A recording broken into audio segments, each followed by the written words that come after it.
Approche pour apporter aux pays de la région l'assurance que l'ensemble de ces questions sera réglé de façon globale. Ça met en cause la place, la question de l'avenir du Rwanda, avec lequel la France a repris son dialogue. Pays à la démographie dynamique et à la superficie petite. Cela pose la question de la République démocratique du Congo, pays à la superficie immense et à l'organisation étrange des richesses frontalières. Il faudra bien qu'à un moment ou un autre, il y ait un dialogue qui ne soit pas simplement un dialogue conjoncturel, mais un dialogue structurel. Comment, dans cette région du monde, on partage l'espace, on partage les richesses et on accepte de comprendre que la géographie a ses lois, que les pays changent rarement d'adresse et qu'il faudra apprendre à vivre les uns à côté des autres. Bonjour à tous, merci pour la confiance, merci à tous ceux qui se sont abonnés sur notre chaîne. Comme j'aime souvent vous dire que c'est la meilleure chose à faire, c'est vraiment comme ça que vous pouvez nous soutenir. Merci aussi à tous ceux qui continuent de liker, qui commentent nos vidéos, qui le partagent. C'est un grand plaisir de vous avoir dans notre grande communauté.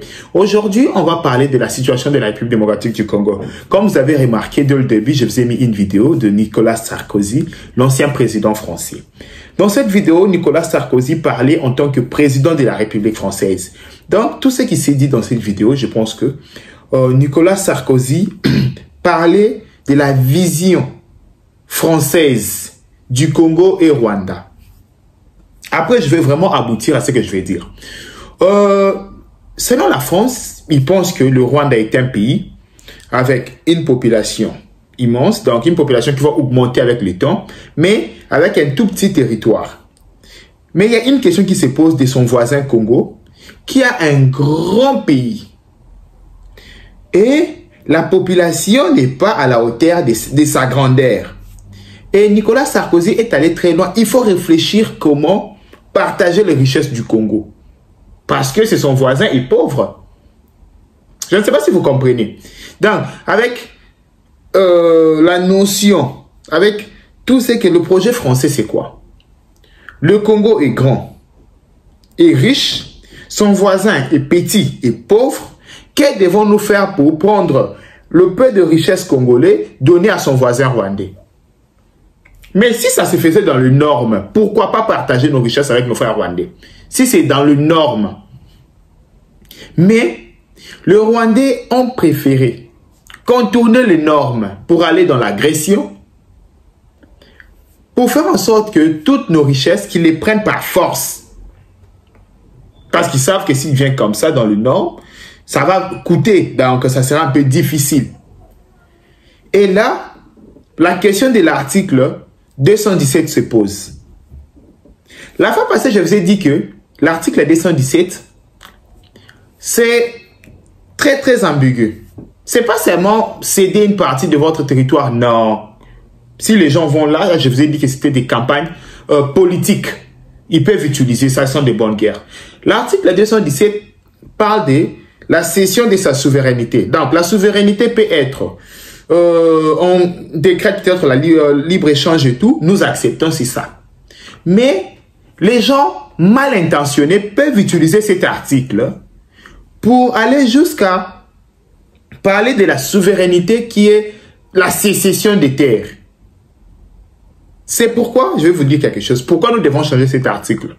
Nous pouvons carrément la réviser ou la changer pour mettre des termes clairs, expliquer même avec 5 lignes. Ne pas laisser seulement pour l'unité africaine, nous pouvons céder une partie de sa souveraineté. Non. Nous pouvons juste mettre des mots clairs. Pourquoi je vais vous dire quelque chose? Quand les États-Unis d'Amérique ont fait face à l'immigration immense venant du Mexique, ils ont construit un mur.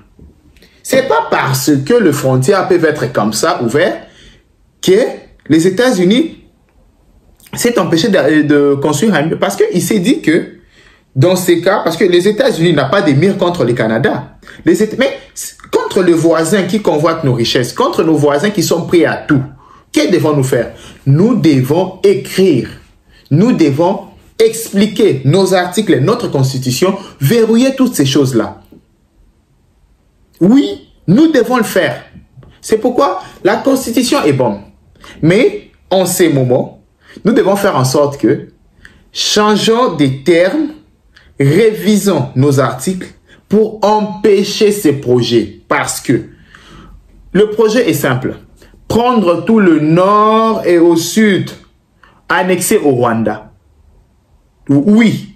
Ou carrément créer un autre pays. Mais cette fois-ci, ce pays-là sera attaché au Rwanda.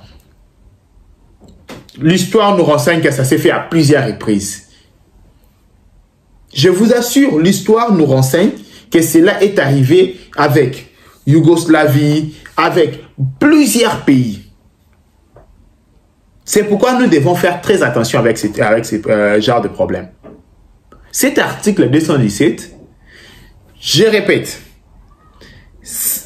ici on ne parle pas des cessions de terre dans cet article. Mais l'article est ambigu parce que quand l'article dit pour l'unité africaine, nous pouvons céder une partie de notre souveraineté pour l'unité africaine.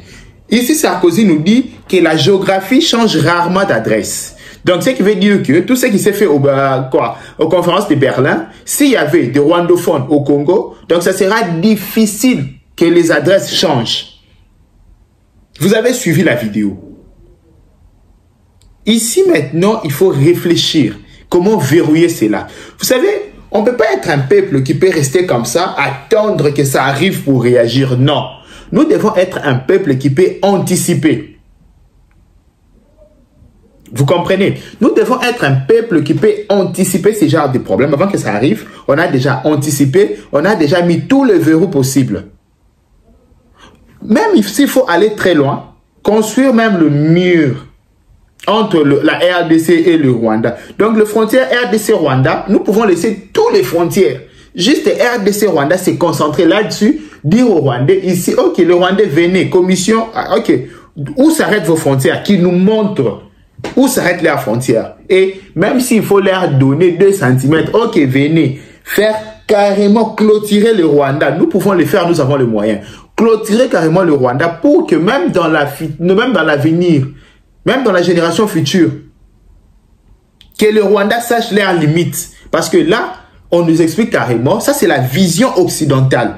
Sarkozy ne parle pas comme un individu comme ça que vous avez ramassé. Il parlait en tant que président français, dont la France fait partie de 5 pays qui ont le droit de veto à l'ONU, qui peuvent initier des manœuvres et tout. Vous voyez un peu. Donc, c'est la position occidentale. Ils se disent, mais ces grands pays, à ses côtés, il y a un voisin, un enfant docile, que nous pouvons manipuler.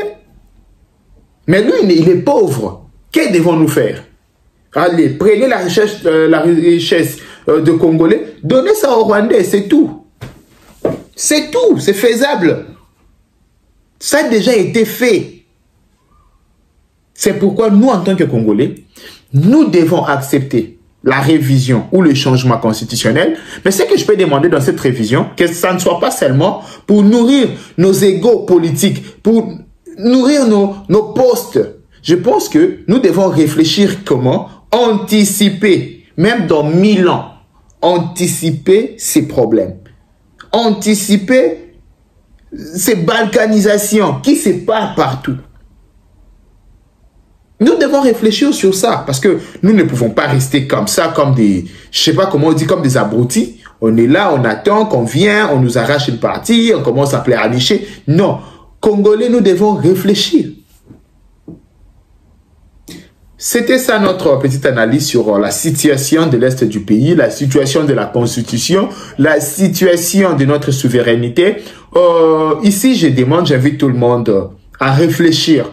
Opposition, majorité, à chercher comment trouver des solutions, le juste milieu, pour protéger, préserver notre pays. Personne, que ce soit celle de l'opposition ou de la majorité, ne voudra être un jour président d'un pays convoité par les pouvoirs extérieurs, qu'on peut toujours arracher une partie, ça va créer ce qu'on appelle le déséquilibre total. personne opposant ou majorité peut accepter ça. Donc, aimons le Congo, c'est ça la patrie mère, c'est ce qui nous réunit. Si je suis là devant vous en train de parler parce que je suis congolais, si vous êtes là en train de m'écouter parce que vous êtes congolais, et aimons le Congo, comme j'aime souvent vous dire, merci beaucoup. Je vous invite encore, abonnez-vous sur notre chaîne pour les informations, des analyses, partagez nos vidéos, c'est vraiment une bonne chose si vous le faites.